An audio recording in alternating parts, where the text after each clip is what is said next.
நாம் இதற்கு முன்பாக முன்பாகம் காணித்தேன் என்னாலும் தூய என்ற பாடலை நாம் பாடினோம். அதில் இந்த கடைசி சரணத்தை கவனிக்கும்படியாக கேட்டுக்கொள்கின்றேன். 5வது அந்த சரணத்தில் அதில் ஏதாவது ஸ்பெல்லிங் மிஸ்டேக் இருக்கிற மாதிரி உங்களுக்கு தெரியுதா என்று பாருங்கள். சரி, ஓகே. இங்க கிளை நறுக்கி அதை நான் ஓகே, கிளை நறுக்கி அதுக்கப்புறம் கடை பிடிக்க இல்லை, இதுதான் கரெக்ட். அந்த கிளைகளை தான் ஆண்டவர் கொடுக்கிறார். இப்ப நம்ம வாசித்த இந்த வேத பகுதியை நம்ம பார்க்கிறோம். ஆண்டவர் சொல்லுகிறார், ஒரு திராட்சை செடி, அந்த திராட்சை செடி இருக்கிறது என்று சொன்னால் அதிலிருந்து கொடிகள் அல்லது அந்த கிளைகள் காணப்படும். அப்படி அந்த திராட்சை செடியில காணப்படுகின்ற அந்த கிளைகள், அதுல 2 விதமான அந்த கிளைகளை பற்றி ஆண்டவர் சொல்லுகிறார். என்னென்ன கிளைகளை குறித்து ஆண்டவர் சொல்லுகிறார்?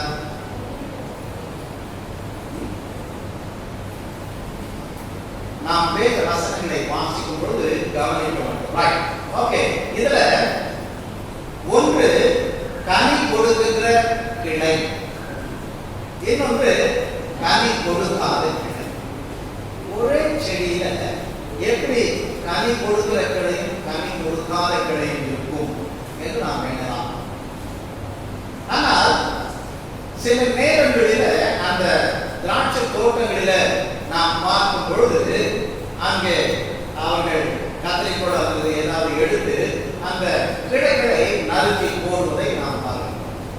ஏனென்றால் அவர்கள் நிறைய கிளைகள் வந்துவிட்டால் கனி கொடுக்காது. அதில் எந்த கிளை கனி கொடுக்கும், எது கனி கொடுக்காமல் இருக்கும், எதை நாம் விட்டுவிடலாம், எதை நாம் கட் பண்ணி எடுத்து விடலாம் என்று அவர்கள் அறிவார்கள்.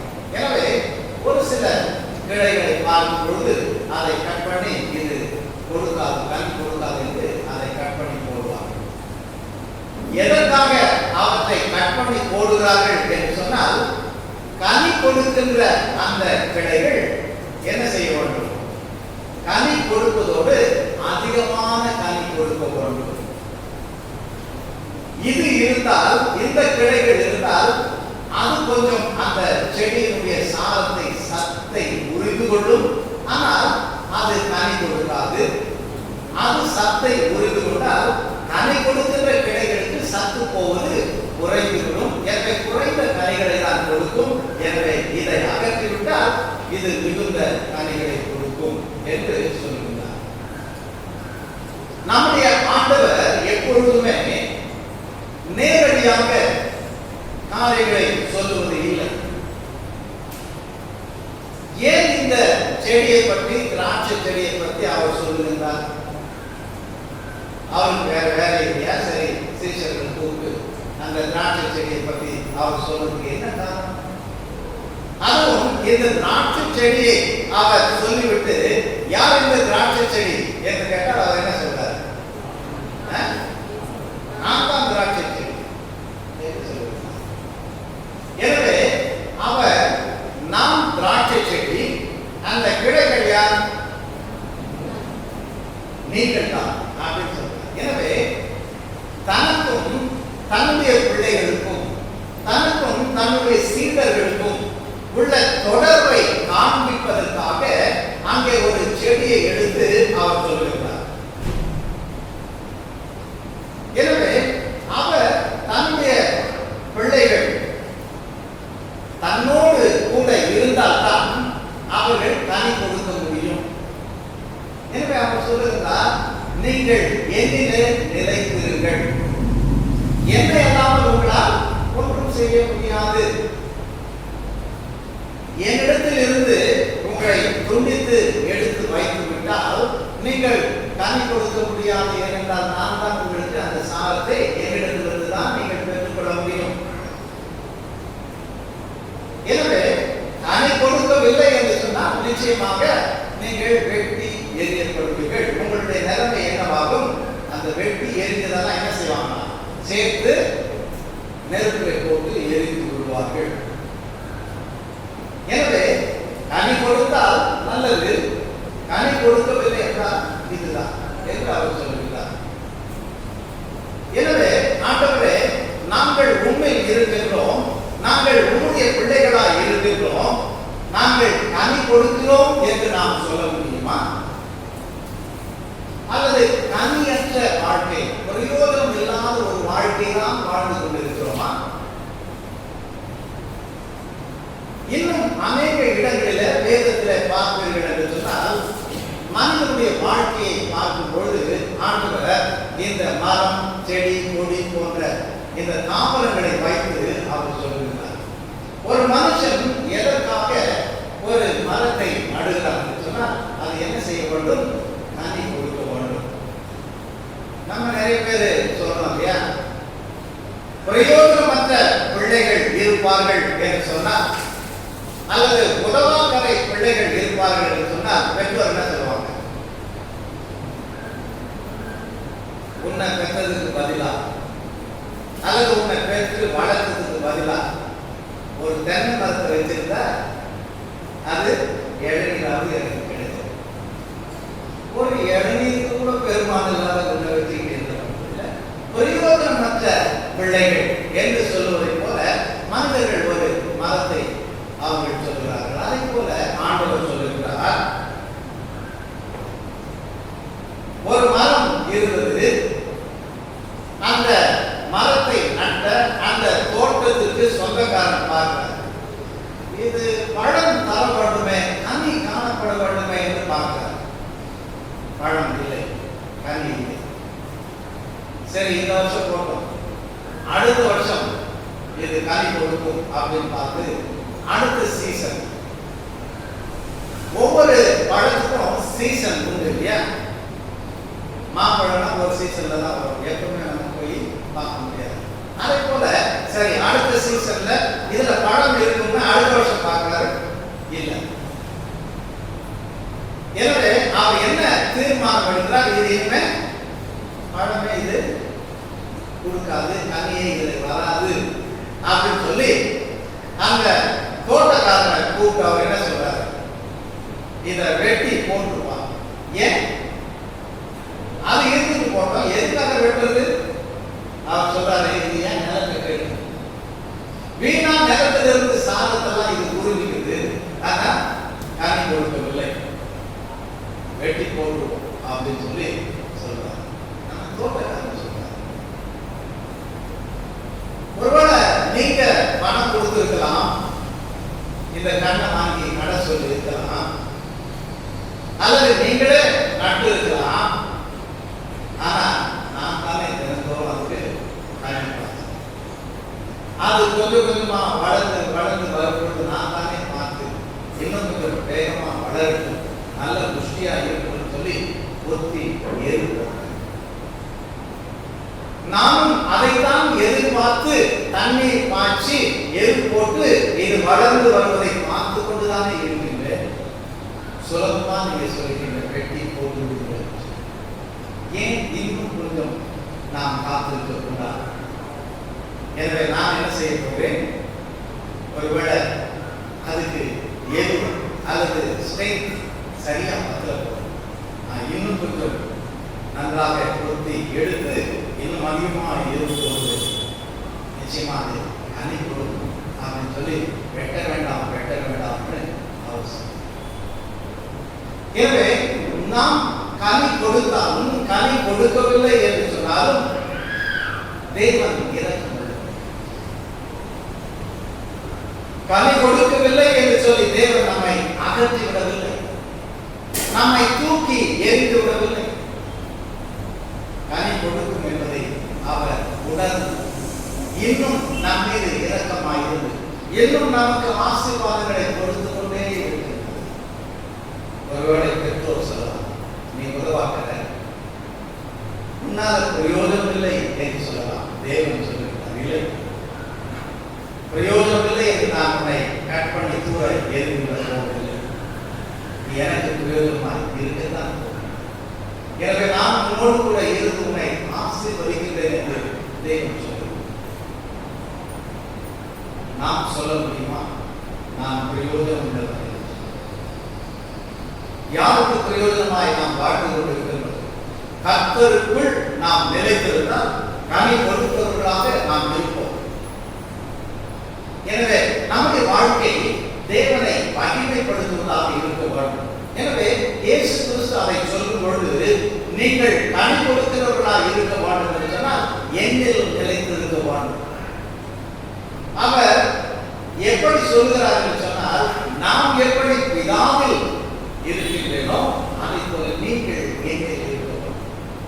நாம் எப்படி பிதாவினுடைய கட்டளைகளை நிறைவேற்றினோ அதை போல நீங்கள் என்னுடைய கட்டளைகளை நிறைவேற்றுவார்கள். அவருடைய வாழ்க்கை எப்படி இருந்தது? எனவே இயேசு கிறிஸ்து தன்னுடைய சுயமாய் வர்ணியம் செய்யவில்லை. சீஷர்களோடு கூட ஆண்டவர் ஒரு கிராமத்தின் வழியாக செல்லுகின்றார். அவர்கள் தூரம் செல்ல வேண்டும், நடந்து செல்ல வேண்டும். களைப்பு ஏற்பட்டபடினால ஒரு கிணறு இருக்கின்றது. கொஞ்சம் நாம் இங்கே இளைப்பாறிவிட்டு நம்முடைய பிரயாணத்தை தொடரலாம் என்று சொல்லி அவர் ஒரு கிணற்று நண்டில செல்லுகிறார்கள். சீஷர்கள் சொல்றாங்க, நீங்க இருங்க, நான் போய் உணவுகளை வாங்கிக் கொண்டு வருகிறோம் என்று அந்த ஊருக்குள்ளாய் செல்கிறார்கள். எப்பவுமே கிணறு ஒரு கிராமத்துல நடுவில் இருக்கும். இல்லைன்னு சொன்னா ஓரமாக தான் இருக்கும். போகும்போதே நம்ம பார்த்தோம்னா அங்கே கிணறு, மக்கள் எல்லாம் தண்ணீரை எடுத்துக்கொண்டு போவதற்காக அந்த கிணறு தண்ணீரை வருவார்கள். ஆனால் எப்படிப்பட்ட நேரத்தில் மக்கள் எல்லாம் வந்து தண்ணீர் எடுப்பார்கள் என்று நமக்கு தெரியாது. அந்த காலங்களில் அதுக்கு ஒரு நேரம் இருக்கலாம். சிலர் சொல்லுகிறார்கள், காலையில இந்த மாதிரி நேரத்தில் தான் எல்லாரும் வந்து தண்ணி எடுத்துட்டு போவாங்க, அல்லது வெயில் தாழ்ந்த பிறகு மாலையில வந்து தண்ணீர் எடுத்துட்டு போவாங்க என்றெல்லாம் சொல்லுகிறார்கள். ஆனால் யாருமே தண்ணீர் எடுக்க வராத ஒரு நேரத்தில் ஒரு பெண் அங்கே வருகிறாள். ஆண்டவர் அந்த பெண்ணிடத்துல எனக்கு தாகமா இருக்குது, கொஞ்சம் தண்ணீர் காய்ச்சி. இது நம்ம எல்லாருக்கும் தெரிஞ்சதுதான். நம்ம அநேக முறை நம்ம கேட்டுக்கிறோம். யார் அந்த பெண் என்று நமக்கு தெரியும். அந்த பெண் ஆண்டவரிடத்துல கேள்வி கேட்பதையும் நம்ம பார்க்கணும். அம்மா கொஞ்சம் தாகத்துக்கு தண்ணி தாங்கன்னு கேட்டா அது என்ன தப்பா? அந்த அம்மா என்ன கேட்டா?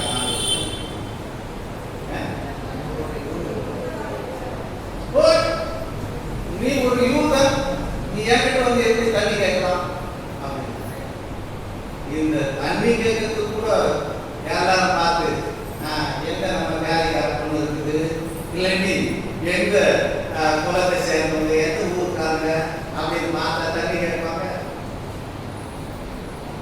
எனவே அவள் கேட்கிற காரியம் என்ன? நீங்கள் சொல்லுகின்ற தேவன் வேறு, நீங்கள் சொல்லுகின்ற காரியங்கள் வேறு. ஆனால் சமாரியர்கள் என்று சொல்லுகின்ற நாங்கள் நம்புவது வேறு. இந்த யூதர்கள் என்று சொல்லுகிறவர்கள் மற்றவர்களோடு கூட சம்பந்தம் கலக்க மாட்டார்கள், அல்லது விக்கிரகங்களை வணங்குகின்ற மக்களோடு தொடர்பு வைக்க மாட்டார்கள். ஏன் என்று சொன்னால், இந்த யூதர்கள் எங்க ஊருக்கே வந்தது கிடையாது. எங்க ஊரை ஒதுக்கி வைத்திருக்கிறார்கள். அதனால்தான் நீங்க கூட ஊருக்குள்ள வராம இங்க ஒதுக்குப்புறமா இருக்கிற கிணத்தண்டையில இருக்கிறீங்கன்னு அவன் நினைச்சுக்கிட்ட போது பார்த்த உடனே நீங்க யூதர் என்கிட்ட எப்படி தண்ணீர் கேட்கலாம்? இந்த யூதர்கள் என்ன செய்வாங்கன்னா, அவங்களுடைய தேசம் இருக்கிறது, வேறொரு இடத்துக்கு அவங்க போகணும்னு சொன்னா நடுவில் இந்த சமாரியா இருக்கு. அப்படி அவங்க வரும்போது இந்த சமாரியா தேசத்துல இருக்கிற அந்த ரோட்ல அவங்க போனாங்கன்னா சீக்கிரமா அங்க போய் சேர்க்க முடியும். ஆனா இந்த சமாரியில் இருக்கிற அந்த ஊருக்குள்ளவே நம்ம காலை வைக்க கூடாதுன்னு சொல்லி அவங்க என்ன செய்வாங்கன்னா அந்த ஊரை சுத்தி சுத்தி போவாங்க. சுத்தி போறது அப்புறம் சுத்தி வரும். அந்த ஊருக்குள்ள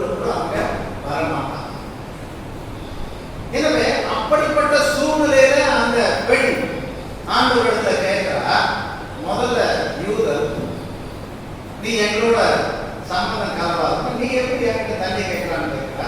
அது மாத்திரம் இல்ல, நீ ஒரு ஆண் மகன்.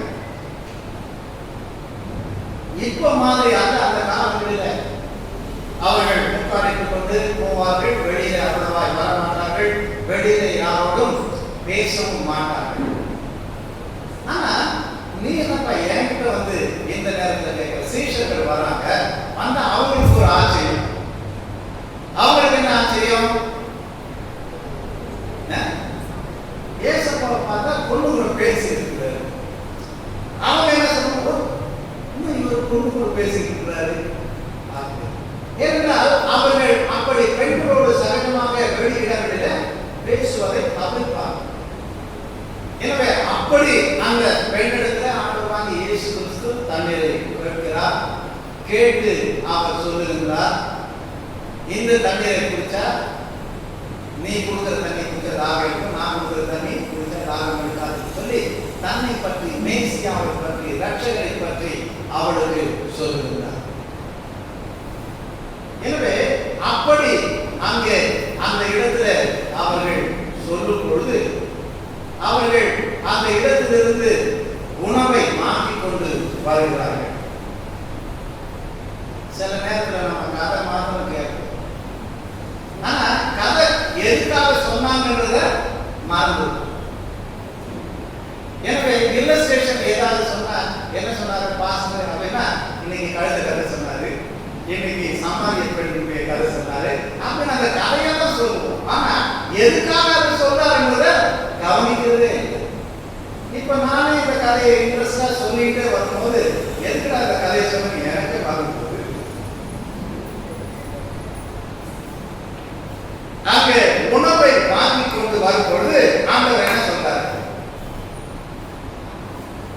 எனக்கு சாப்பாடு இருக்குது, அது வேற அப்படின்னு சொல்றாரு.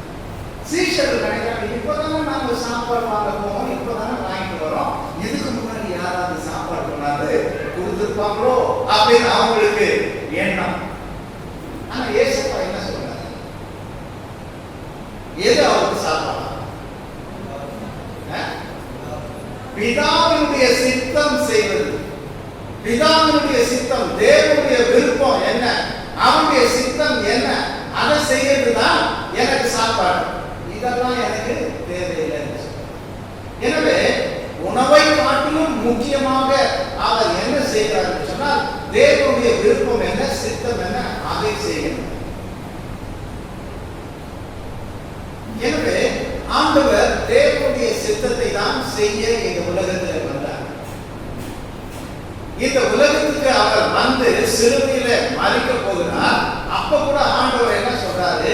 இந்த சிலுவை பாடை நான் எப்படி சகிக்க போறேன்னு தெரியல, மரணத்துக்கு ஏதுவான ஒரு துக்கம் எனக்குள்ள இருக்கிறது, அதனால எனக்காக ஜெபம் பண்ணணும்னு சொல்லிட்டு அவர் போய் ஜெபம் பண்ணும்போது என்ன சொல்றாரு? இந்த பாத்திரம் என்னை விட்டு நீங்க கூடுமானா அதை நீக்கி விடும் அப்படின்னு சொல்றாரு. நிறைய பேருக்கு இந்த கதை இன்ட்ரெஸ்டா இல்லை, கொஞ்ச நேரம் தூங்குறாங்க. தூங்குறவங்களை பார்த்து தான் நான் கேள்வி கேட்கிறேன். இந்த பாத்திரம் பாத்திரம்னு சொல்றாரு, அது என்ன பாத்திரம்? நான் வச்சிருக்கிற அட்சய பாத்திரம். நாம் செல்ல வேண்டிய பாத்திரம். நம்ம சொல்றோம்ல சில நேரத்தில், அதுல வர கதாபாத்திரம் இல்ல, என்ன பாத்திரம்? கதாபாத்திரம். அது மாதிரி ஆண்டவர் இந்த உலகத்தில் வந்தாரல்லவா, அவர் என்ன காரியம் செய்ய வேண்டுமோ அதைத்தான் சொல்லுகிறார். இந்த பாத்திரம் நான் சிலுவையில மறிக்க வேண்டும், சிலுவையை நான் சகிக்க வேண்டும், இதை என்னிடத்திலிருந்து நீக்கிவிடும் ஆண்டவரே, என்னால் முடியாது என்று அவர் ஜெபிக்கிறார்.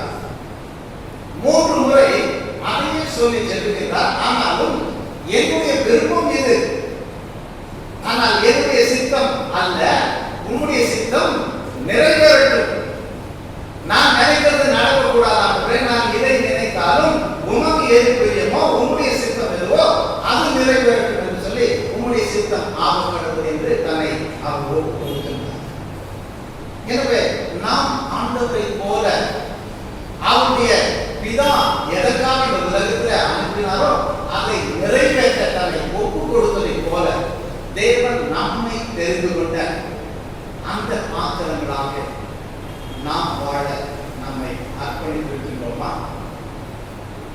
அதுதான் கனி கொடுக்கின்ற வாழ்க்கை, அதுதான் பிரயோஜனம் உள்ள ஒரு வாழ்க்கை.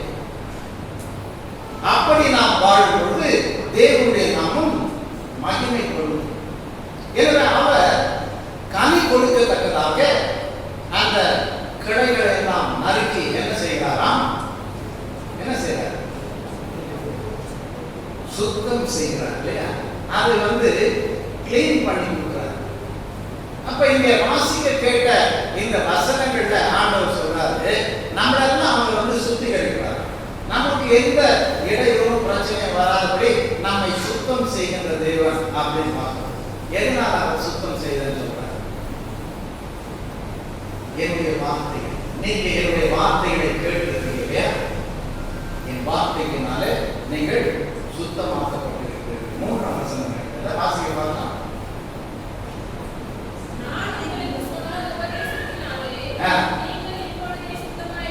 நான் சொன்ன உபதேசத்தினால நீங்க இப்ப எப்படி இருக்கிறீங்க? சுத்தமாய் இருக்கிறீர்கள். நான் சுத்தமாய் இருந்தால்தான் அல்லது களைகள் எல்லாம் அல்லது கிளைகள் எல்லாம் நீக்கப்பட்டால்தான் நாம் கனி கொடுக்க முடியும். எனவே நாம் சுத்திகரித்துக் கொள்கிறேன் என்று நாம் எதையும் செய்ய ஆண்டவரை விட்டு விடவில்லை. இன்றைக்கு அநேகர் என்ன சொல்கிறார்கள்? தேவனுக்காக வாழ முடியாதபடி தேவனுடைய ஆசீர்வாதங்களுக்கு தடையை நாம் உண்டாக்கிக் கொள்கிறோம். நம்முடைய வாழ்க்கையில பாவம் இருக்கிறது, நம்முடைய வாழ்க்கையில நாம் அதை விட்டு விட வேண்டும், இதை விட்டு விட வேண்டும் என்று நாம் சொல்லுகிறார்கள். ஆனால் தேவனுடைய சத்தத்தை கேட்க வேண்டும், அவருடைய வேதத்தை நாம் வாசிக்க வேண்டும். அவருடைய வேத வசனங்கள், அவருடைய வார்த்தை தான் நம்மை சுத்திகரிக்கும்.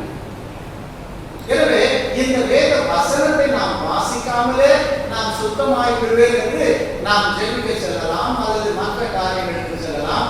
ஆனால் வேத வசனத்தை வாசிக்க, நான் பாவம் செய்யாதபடி அல்லது நான் பாவத்திலே விழுந்து விடாதபடி என்ன செய்கிறேன்? உங்களுடைய வசனங்களை என் இருதயத்திலே வைத்து என்னுடைய வசனத்தை நாம் வாசிக்கின்றோம். தேவனுடைய அந்த சத்தத்தை கேட்க விருப்பம் உள்ளவர்களாக இருக்கின்றோம். நம்முடைய வாழ்நாட்களில் ஆண்டவருடைய வார்த்தைக்கு எவ்வளவு முக்கியத்துவம் நாம் கொடுக்கிறோம். இந்த வேத வசனங்களை நாம் தியானிக்கின்றோமா? சங்கீதக்காரன் சொல்வதை போல நாம் ஆண்டவரை நோக்கி கத்திக் கொண்டிருக்கிறோமா? ஆண்டவர் செய்த நன்மைகளை எண்ணி பாருங்கள், அவர் கொடுத்த அவருடைய வார்த்தைகளை எண்ணி பாருங்கள். இந்த வேத வசனங்கள் எப்படிப்பட்டது என்று சொல்லும் பொழுது அருமையா ஆண்டவர் சொல்லுகிறார், இது என்ன செய்யுமா? வேதைக்கு ஞானத்தை கொடுக்கும் என்று சொல்லுகிறார்.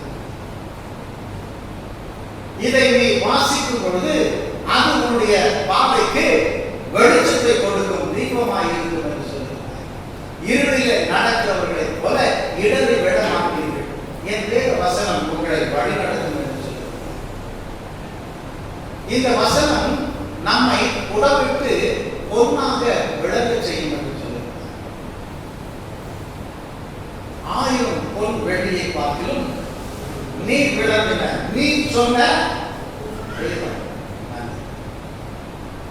இந்த வேத வசனங்கள் எப்படி இருக்கிறதாம்?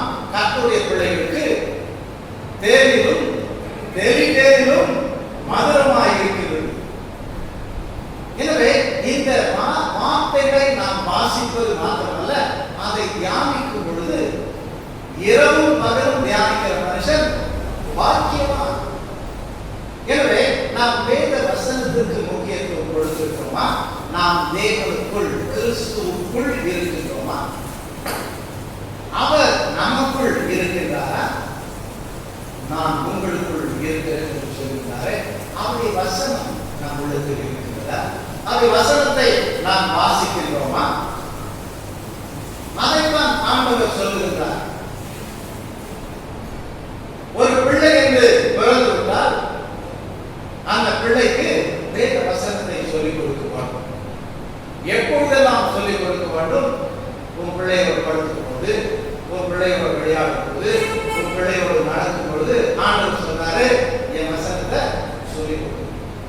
சொல்லிக் கொடுக்கிறோமா? எத்தனை பேர் சொல்ல முடியும், நாம என் பிள்ளைய பைபிள் வாசிப்போம் ஒன்னா உட்கார்ந்து? இதுவரைக்கும் ஒருவேளை அப்படி செய்யலன்னா ஆண்டவர் நிச்சயமா கேள்வி கேட்பார். நான் உனக்கு வசனத்தை கொடுக்கிறேன், உன் பிள்ளைகளுக்கு அதை படித்து கொடுத்தாயா? அந்த வசனம் உனக்கு தான் ஆசீர்வாதமா இருக்க வேண்டுமா, உன் பிள்ளைகளுக்கு வேண்டாமா? உன்னை ஆசீர்வதித்த தேவன் உன் பிள்ளைகளை ஆசீர்வதிக்க வேண்டும் என்று சொன்னால் வசனத்தை சொல்லிக் கொடுத்தாயா? நீ பாவத்தில் விழாமல் இருக்க வசனத்தை பற்றி கொண்டாயே, உன் பிள்ளைகள் பாவத்தில் விழுந்து விடுவார்கள் என்று தெரியாதா? அவர்கள் விழாதபடி வசனத்தை சொல்லிக் கொடுத்தாயா? ஆண்டவர் கேட்கிறார். எத்தனையோ காரியங்களை தகப்பனும் பிள்ளையுமாக சேர்ந்து செய்யும். என் வேதத்தை வாசிக்கவில்லை, இதுவரைக்கும் வாசிக்கல. தயவு செய்து வருகின்ற நாட்களில் ஆகும் என்னைக்காவது ஒரு நாள் மகனை மகளை அழைத்து, அல்லது ஒருவேளை தகப்பன் அழைக்கவில்லை என்று சொன்னால் பிள்ளைகள் அப்பா வாங்க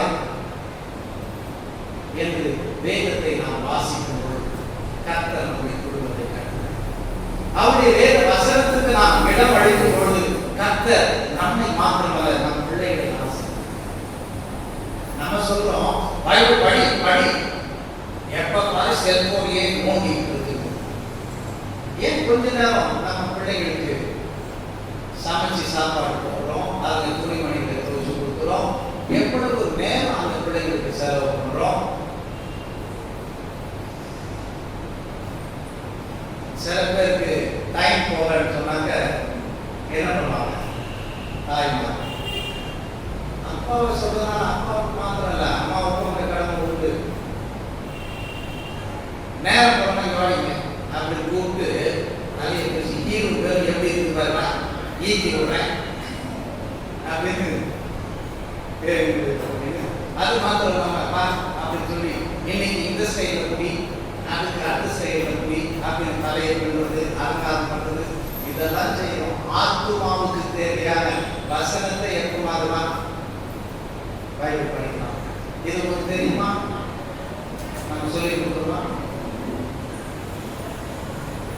அல்லது நம்முடைய குடும்பத்தில் கர்த்தர் நம்மை ஆசீர்வதிக்க அவருடைய வேதத்தை எவ்வளவாய் நாம் வாசிக்கிறோம்? குடும்ப ஜெபம் நம்முடைய குடும்பத்தில் இருக்கிறதா? எத்தனையோ காரியங்களை திட்டமிடுகிறோம், செய்கிறோம், ஆனால் தேவனுக்கு நாம் இழந்து ஜெபிக்கிறோம். பிள்ளைகளுக்காக ஜெபிக்கிறோமா? எக்ஸாம் போறியா, நான் ஜெபம் பண்ணுறேன். எத்தனை பேர் அந்த மாதிரி அப்பா என்னை ஜெபம் பண்ணி என் எக்ஸாம் பார்த்துட்டாரு, இன்டர்வியூக்கு போகும்போது எங்கள் அப்பா என்னை கூப்பிட்டு ஜெபம் பண்ணி அனுப்பினார். எத்தனை பேர் சொல்லுங்க? நான் தினந்தோறும் ஸ்கூலுக்கு போகும்போது எங்கள் அம்மா ஜெபம் பண்ணி அனுப்புவாங்க. நான் தினந்தோறும் ஸ்கூலுக்கு போகும்போது எங்கள் அப்பா ஜெபம் பண்ணி அனுப்புவாங்க. சில நேரத்தில் சின்ன பிள்ளைகள் நம்ம படிச்சு ஜெபம் பண்ண சொல்லி அந்த சின்ன பிள்ளைகள் வளர்ந்து வரும்பொழுது அவங்க சொல்லுவாங்க, நம்ம வெளியே போகிறோம்னு சொன்னால் அது ஏதாவது செய்யணும்னு சொன்னால் டேடி வாங்க ஜெபம் பண்ணலாம். வெளியே போகும்போது பிள்ளைங்க நம்ம ஜெபம் பண்ணி அனுப்புறாங்க. அந்த அனுபவம் நமக்கு உண்டா? ஜெபமே பண்ண தெரியாது, அப்பதான் பேச ஆரம்பிக்கும். ஆனா அந்த நேரத்தில் கூட பிள்ளைங்க ஜெபம் பண்றியா அப்படின்னு கேட்டா முக்கியம் போது பெற்றோர் ஆண்டவர் சொல்றாரு, சிறு பிள்ளைகள் என்னிடத்தில் வருவதற்கு இடம் கொடுக்கிறார்கள். ஏசப்பா பிள்ளைகளை அவர் கூப்பிட்டு ஆசீர்வதித்து பிள்ளைகளை அனுப்புகிறார். எனவே பிள்ளைகள் செபத்தை ஆண்டவர் நிச்சயமாக கேட்பார். எனவே நம்ம நினைச்சுக்கிறோம், நான் ஜெபம் பண்ண ஆண்டவர் கேட்பார், நான் உபவாசத்தை ஜெபம் பண்றேன், அதை பண்றேன், இதை பண்றேன். ஏன்? உனக்கு ஆண்டவர் வந்த உன் பிள்ளைகள் உன் வாழ்க்கையில ஆசீர்வாதமாக இருக்க மாட்டாங்களா? தேவனிடத்தில் அவர்கள் உனக்காக ஜெபிக்கும் பொழுது ஆசீர்வாதம் கிடைக்காதா? யார் இடத்திலோ சென்று எனக்காக ஜெபம் பண்ணுன்னு சொல்லுங்க, நம்ம வீட்டில் இருக்கிற பிள்ளைகளுடைய சத்தத்தை தேவன் கேட்க மாட்டாங்க. பிள்ளைகளுக்கு நம்ம என்ன சொல்றோம்? நம்ம கெட்ட முன்மாதிரியை வைக்கும். பிள்ளைங்க ஜோம் பண்ண கேட்க மாட்டாங்கன்னு சொல்லிட்டு சில நேரம் நாங்கள் ஜோம் பண்ண போவோம், அது பிள்ளைங்க தோற்று விட்டு நம்ம சொல்லுவோம். இல்லை, பிள்ளைகள் நமக்காய் ஜெபிக்கும் போது ஆசீர்வாதம். எனவே ஒருவருக்காய் ஒருவர் நாம் ஜெபிக்க வேண்டும். இங்க அவர் என்ன சொல்றாரு? என்னுடைய கற்பனையை நீங்க கடைபிடிக்கணும்னு சொல்றாரு. அப்படி கடைபிடிக்கணும்னா என்ன கற்பனை அல்லது என்ன கட்டளை? ஏசப்பா எதை கடைபிடிக்க சொல்றாரு அப்படி சொன்னா நம்ம வாசிக்க கேட்ட வேற பகுதியில் அவர் என்ன சொல்றாரு? என்ன சொல்றாரு?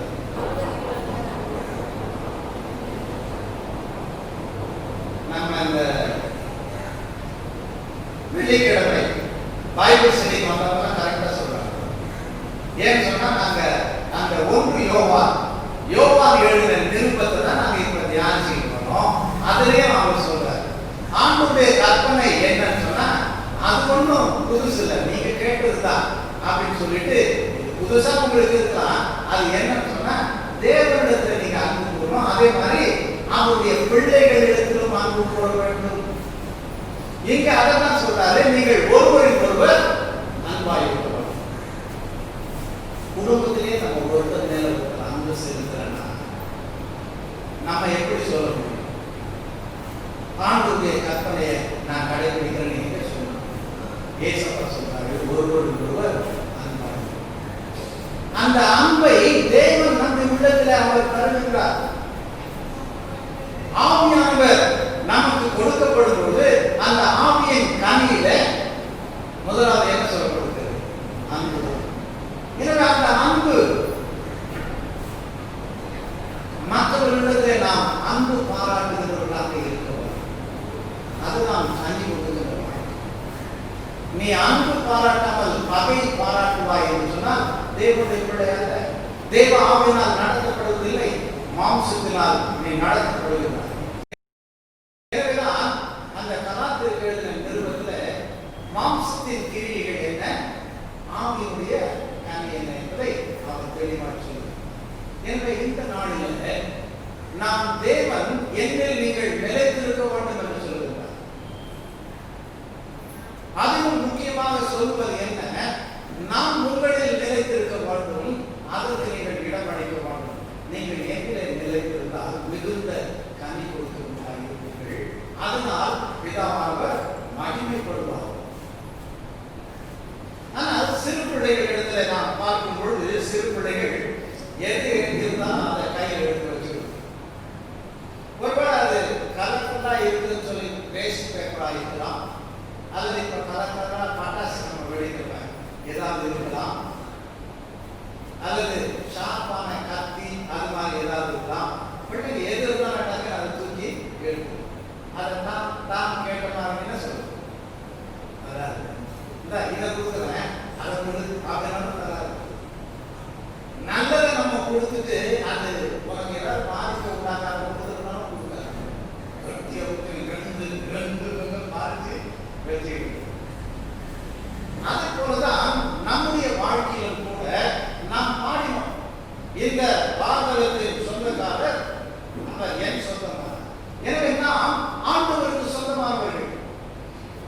ஆண்டவர் நம்மை அவர் தம்முடைய பிள்ளையாக அவர் தேர்ந்து கொண்டார். ஆண்டவர் சொல்றார், நீங்கள் என்னை அந்த வசனத்தில் தொடர்ந்து வாசித்து வந்த 15ஆம் அதிகாரத்தில் நீங்கள் என்னை தெரிந்து கொள்ளவில்லை. யார் தெரிந்து கொள்ளார்?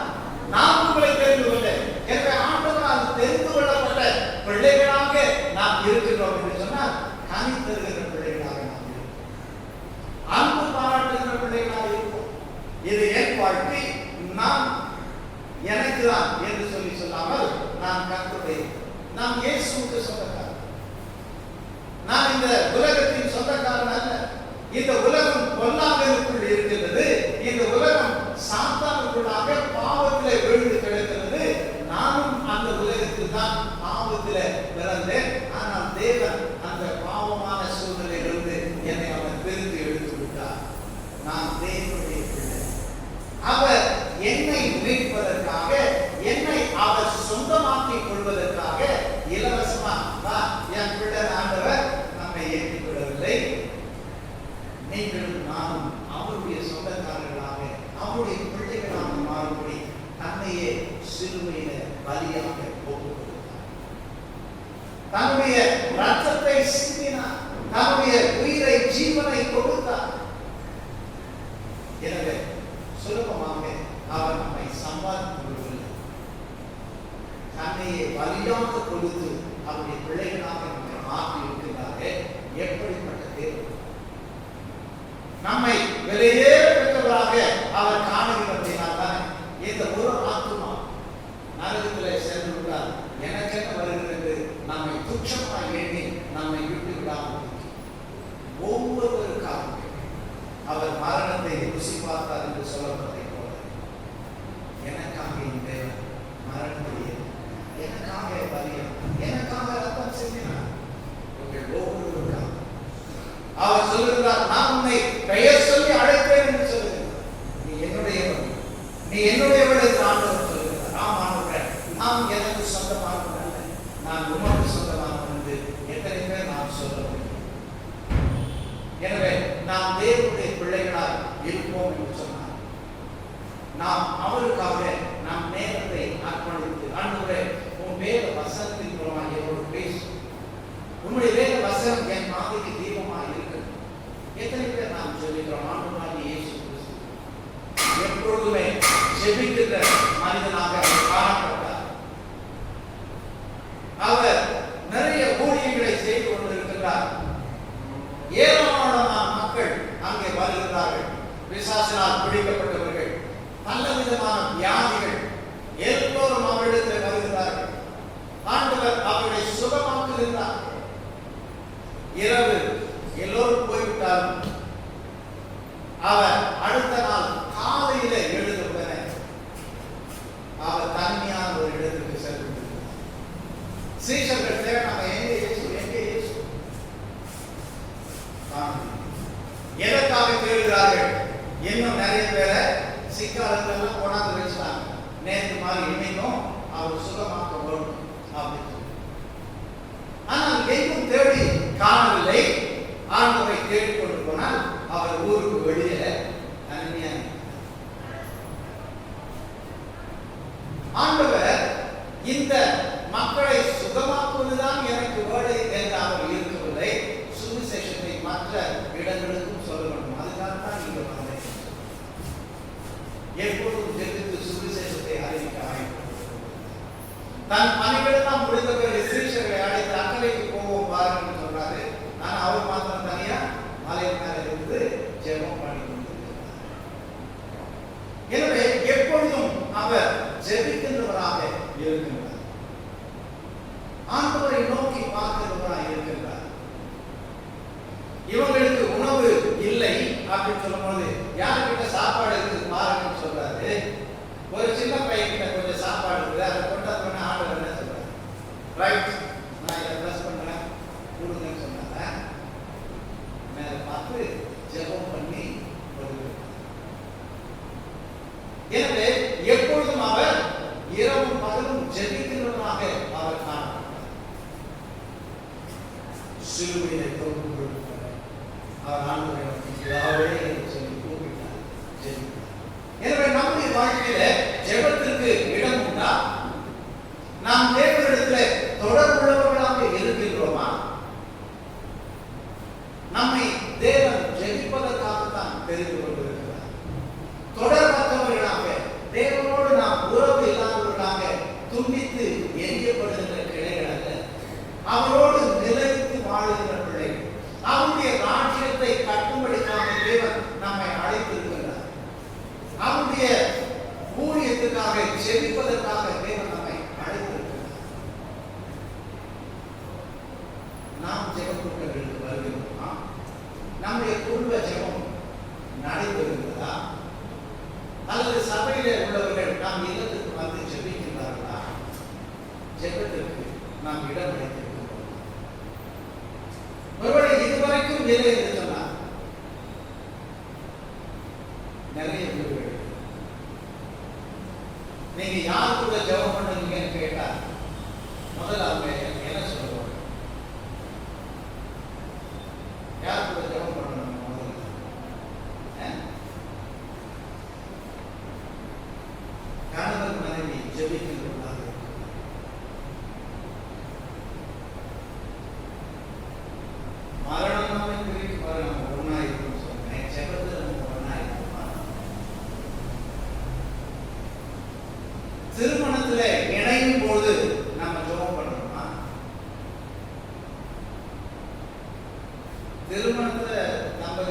வந்து நான் ஜெபம் செய்வோம் அப்படின்னு சொன்னப்ப அப்ப கூட கண்ணை திறந்து பார்க்கறதுக்கு நான் எது செஞ்சேன்னு சொல்லுவோம்.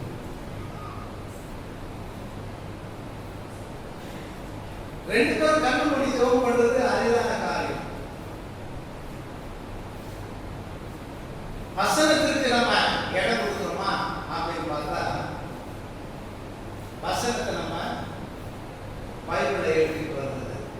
மாப்பிள்ளை பெண்ணு வரான்னு சொன்னா கையில என்ன கொடுப்பாங்க? ஓகே ஓகே, அதாவது பூவை கொடுத்துருவாங்க. பெண்களுக்கு தான் அப்படி கொடுப்பாங்கன்னா சில கல்யாணத்துல பார்த்தா அதெல்லாம் பாரம்பரிய கிடையாது, மாப்பிள்ளை கையில் ஒன்று கொடுத்துருவாங்க. இப்ப அந்த மாதிரி நீங்க பார்க்கீங்களா என்னன்னு தெரியல. ரெண்டு பேரும் அந்த கடை இந்த மாதிரி அது ஒன்று பூ மாதிரி அதை வச்சுருவாங்க. இப்பதான் வந்து ஸ்டைலா அந்த பெண்கள் வந்து கொஞ்சம் பூ தொங்குற மாதிரி அப்படி குழந்தைய பிடிச்சிக்கிற மாதிரி அப்படி வச்சுருக்காங்க.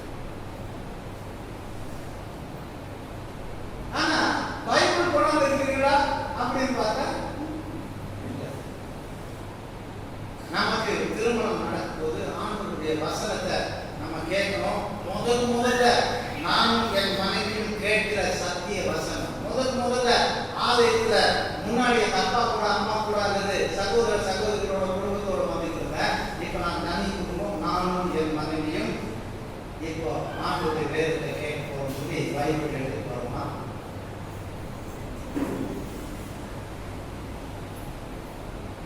அல்லது ஒருத்தருக்கு ஒருத்தர் உதவி செய்யற மாதிரி சரி அவங்க தான் கொண்டு வரலன்னா நான் பைபிள் கொண்டாந்துருக்கிறேன் ரெண்டு பேரும் பண்ண சேர்ந்ததை பார்க்கலாம்.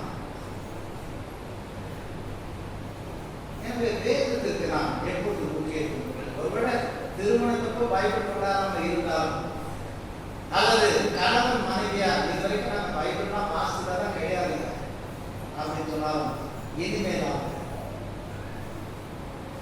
அல்லது எப்பமாவது சரி இன்னைக்கு மாஸ்டர் சொல்லிட்டாரு அப்படின்றதுக்காவது கணவன் மனைவியா பைபிள் வாசிப்பீங்கன்னு ஒருபடி வந்து நாட்டமா கேட்பான். கணவன் மனைவியா பைபிள் வாசிங்க அப்படின்னு ஆமா உண்மையா கேட்டாலும் கேட்பார். அதுக்காவது ஒரு முறை மனைவியும் நீங்களும் சேர்ந்து பைபிள் வாசிக்க முடியாது. அப்பாவும் பிள்ளையும் பைபிள் வாசிக்கிறீங்களா? அல்லது கணவன் மனைவியா ஜெபம் பண்ணிருக்கீங்களா? இதெல்லாம் இல்லாத வாழ்க்கை நான் கடவுளுக்குள் இருக்கிறேன் என்று சொல்கிற வாழ்க்கை. சபையில ஜெப கூட்டத்துக்கு நாம் பார்க்கிறோம். எனவே வேத வசனத்திற்கு நாம் முக்கியத்துவம் கொடுக்கும் பொழுது அந்த வசனம் நம்மை சுத்திகரிக்கும். நாம் கனி கொடுக்கிறவர்களாய் மாறுவோம். நாம் ஜெபிக்கிறவர்களாக இருக்கும் பொழுது கர்த்தர் நம் ஜெபத்தின் ஆசீர்வாதத்தை நம் குடும்பத்தில் உள்ளவர்கள் அனுபவிக்கிறார், சபையில் உள்ளவர்கள் அனுபவிக்கிறார். உலகத்தில் அநேகர் ஆசீர்வதிக்கப்பட நம்முடைய ஜெபம் தேவையாக இருக்கிறது. எனவே தேவனிடத்தில் ஜெபிக்கிற பிள்ளைகளாக நம்ம ஜெபிக்கிறோம். சில பேர் அப்படித்தான் உட்கார்ந்தா இயேசுவே, எழுதா இயேசுவே, ஆனா மனைவி கூட ஜெபம் பண்ணுங்க அப்படின்னு சொன்னா இன்னும் பெரிய யுத்தம் சொல்லிட்டு உங்க கூட வேணா ஜெபம் பண்ணுவேன், அவங்க கூட வேணா ஜெபம் பண்ணுவேன், அவர் கூட மாத்திரம் ஜெபமே பண்ணுவேன், மற்றவங்க கூட தான் ஜெபம் பண்ணுவேன், என் பிள்ளையோட நான் ஜெபம் பண்ணுவேன். என்ன கிறிஸ்தவம்? எனவே குடும்பம் முக்கியம். அதுல தேவனுடைய பிள்ளைகளாக இருக்கிறோம் என்று சொன்னால் வேத வசனம் முக்கியம், ஜெபம் முக்கியம். இதைத்தான் அவர் சொல்லுகிறார். என்ன நிலைத்திருக்க போறோமா? நிலைத்திருக்க அழகாக கர்த்தருடைய பிள்ளைகளாக நாம் கூறுகிறோம். ஆனால் கனி கொடுக்கின்ற வாழ்க்கை இருக்கிறதா? இயேசப்பா ஒரு நாள் வரும்பொழுது நடந்து செல்லும்பொழுது அவருக்கு பசி எதில் பார்க்கிறாரு, ஒரு மரம் செழிப்பா நிறைய பச்சை பசேல் இலைகளோடு இதில் மழை விட்டு இயேசப்பா கிட்ட போய் பார்க்கிறாரு. என்ன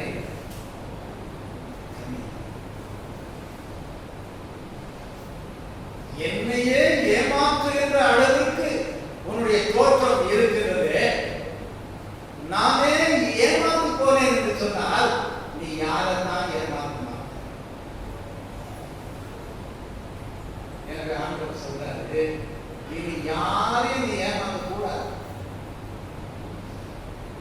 நாம் ஏமாந்து போனேன், ஆனா மனுஷர்கள் ஏமாந்து போக கூடாது.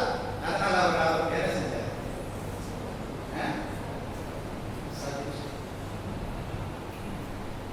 அந்த மரத்தை ஆண்டவர் சபித்தார், மற்றவர்கள் ஏமாறக்கூடாது என்பதற்கு. எனவே போலியாய் இன்றைக்கு நீயும் நான் இயேசு கிறிஸ்துவின் பிள்ளை, நான் அந்த கூட்டத்துக்கு போறேன், இந்த கூட்டத்துக்கு போறேன், நான் இந்த ஜெபத்துக்கு போறேன், அந்த ஜெபத்துக்கு போறேன்னு சொல்றீங்க. உன் குடும்பத்துல ஒரு கனி உண்டா? உன் குடும்பத்துல நீ இதெல்லாம் செய்ய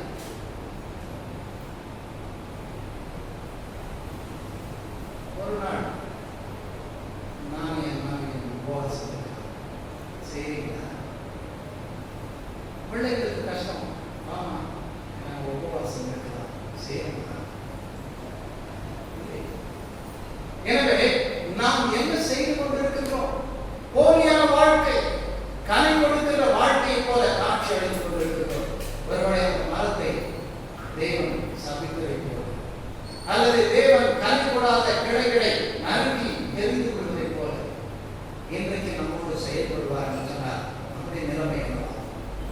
நான் சொல்லுங்கள் வேண்டாம், இன்னும் கொஞ்சம் என் மகளோடு நான் பேசப் போகிறேன், இன்னும் கொஞ்சம் என் மகளோடு பேசப் போகிறேன். மனம் மாறுவான், கனி கொடுக்கிற பிள்ளையாய் மாறுவான், கனி கொடுக்கின்ற மகளாய் மாறுவான். என் குடும்பம் தலை தோங்கும், என் குடும்பம் தேவனுக்குள் ஆசீர்வதிக்கப்பட்ட குடும்பமாய் மாறும். நாம் ஒப்புக்கொள்வோம். ஒரு மனிதன் வாழ்க்கையில கஷ்டம், நன்றாக இருந்தவன் தான், ஆனால் வாழ்க்கையில கஷ்டம் வந்து விட்டது, என்ன செய்வதே தெரியவில்லை. தன்னுடைய கையில ஒரு துப்பாக்கி இருந்தது. சரி, வேறு வழி இல்லை என்று சொல்லி அந்த துப்பாக்கி எடுத்துக் கொள்கிறார்.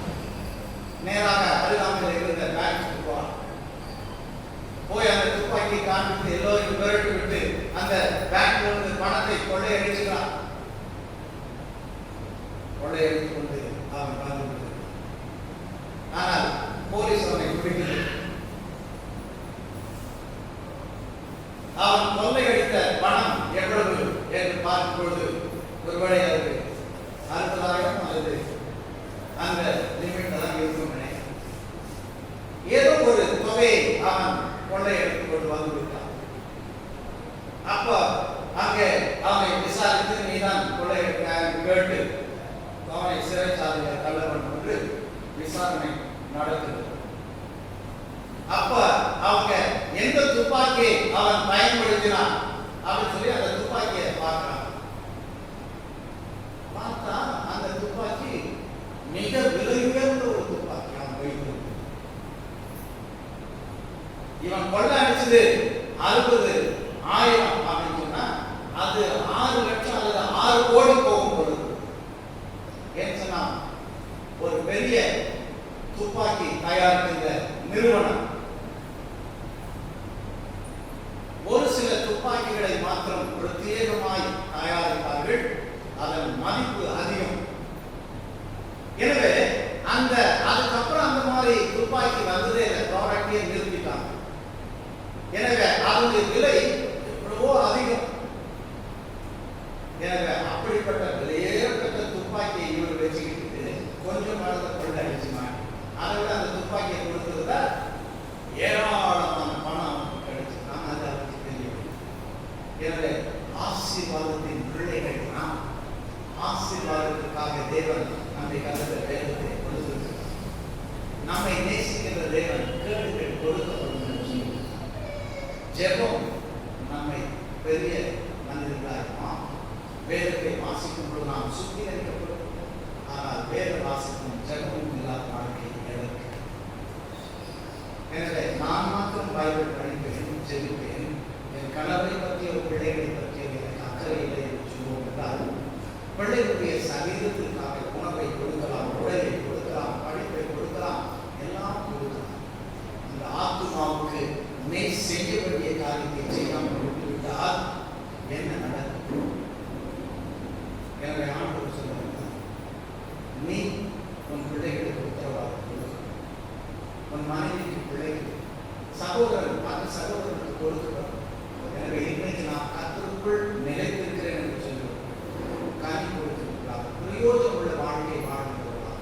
குடும்பத்துக்கு பிரயோஜனமாய், சபைக்கு பிரயோஜனமாய், தேசத்துக்கு பிரயோஜனமாய் நாம் கண்டறி கொள்வோம்.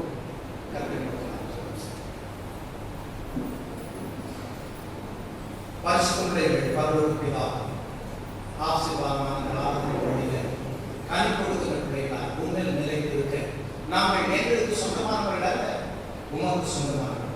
எனவே நாம் நீர் இதை பயன்படுத்தி நாங்கள் உமக்காக வாழ எங்களை அர்ப்பணிக்கிறோம் என்று சொல்லுகிறார்.